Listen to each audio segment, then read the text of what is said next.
You know, one time I went to this Mexican restaurant, quote unquote Mexican restaurant, and I entered, and they sold tacos. And as soon as I opened the door, big, huge Mexican flags were in the entrance, and I was like, kind of a little too much. And then I see their style of restaurant, and it's kind of like a Subway, you know, very production line, assembly line taco. And I'm like, that ain't no Mexican place.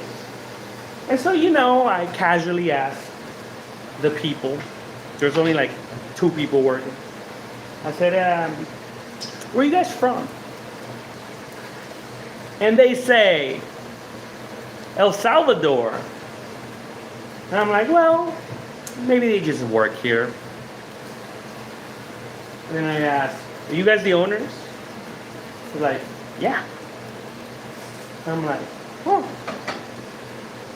El Salvadorian cooks selling Mexican food? I didn't say that. I was thinking about that.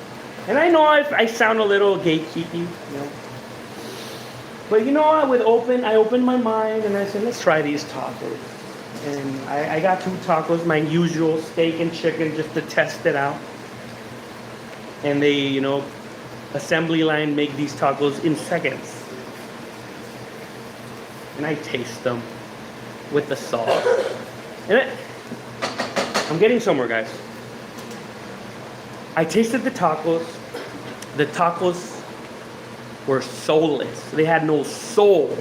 They tasted like a tortilla with meat and whatever freaking sauce. I don't know where it came from. I don't know what sauce it was. But me being a taco like critic, a taco snob, I'm eating these tacos and I'm like, these tacos taste like just tortilla and food. They just taste like food. They had no essence. They had no soul. They didn't taste like Mexican food. You know what I'm trying to say? And so what I'm trying to say with this dish is that I'm trying to replicate a little bit of essence and character to this dish with my tamarind sauce. And that's why I didn't want to call this a stream a pad thai. I'm not making pad thai.